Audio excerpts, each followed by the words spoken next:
اكتب ع يكتب لي كده، اكتب با يكتب لي كده، اكتب سي يكتب لي كده. في ايه؟ في ايه؟ المدود فيها غلط هنا.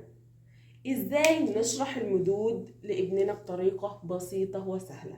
ازيكم عاملين ايه؟ يا رب تكونوا بألف خير. اول حاجة، المد بالالف هيتاخد لوحده، المد بالياء هيتاخد لوحده، المد بالواو هيتاخد لوحده.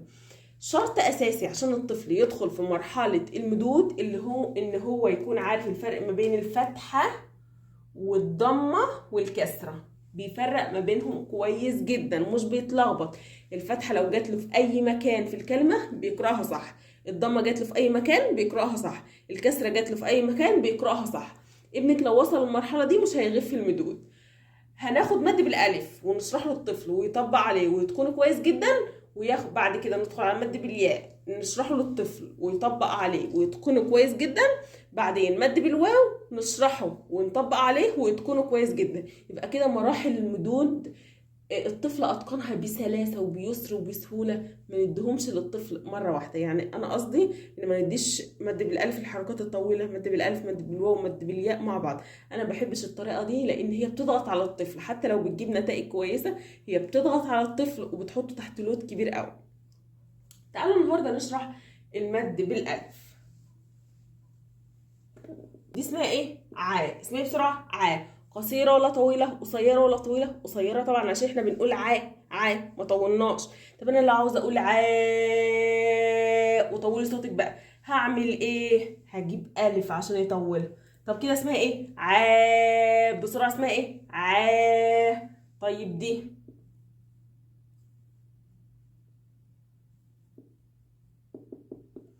شاء. اسمها ايه بسرعه؟ شاء. اسمها ايه بسرعه؟ شاء. قصيره ولا طويله؟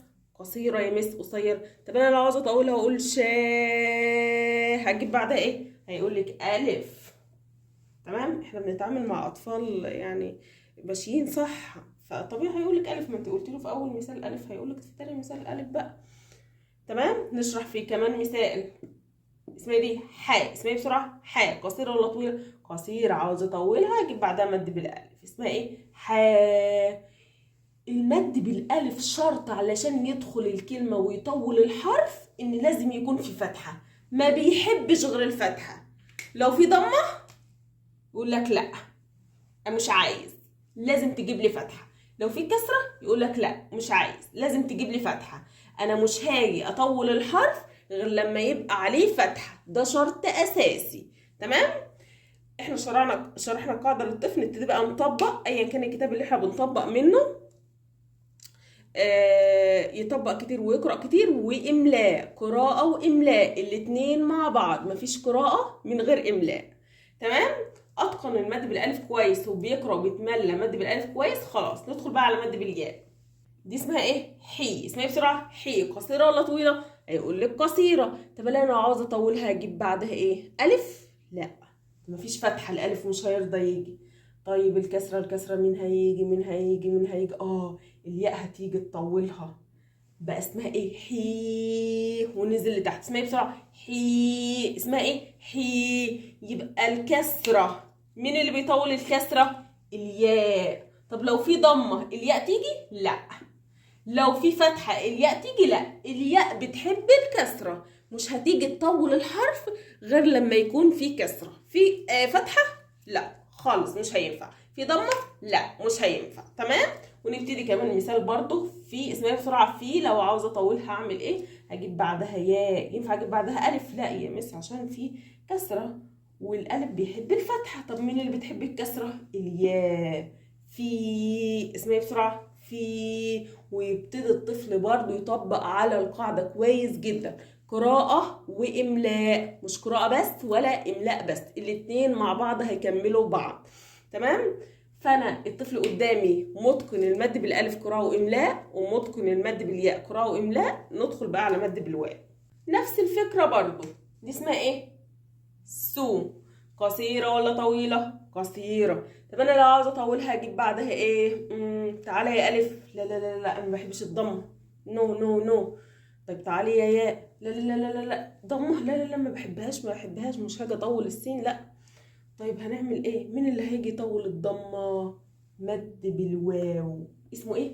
مد بالواو. طب اسمها ايه دي؟ سو. اسمها ايه؟ سو. يبقى مين اللي بيحب الضمه؟ مد بالواو. تمام. كان مثال. اسمها ايه دي؟ حو. ينفع اجيب الالف يطولها؟ لا. الياء تطولها؟ لا. هجيب ايه؟ مد بالواو، عشان المد بالواو بيحب الضم. تمام. حاجه اساسيه بحب لما الطفل بيوصل للمرحله دي بقى ويجي يتملى مدود ويقرا، في اول كل حصه بعمل ايه؟ في اول كل حصه بملي فيها مدود بشرح له. دي اسمها ايه؟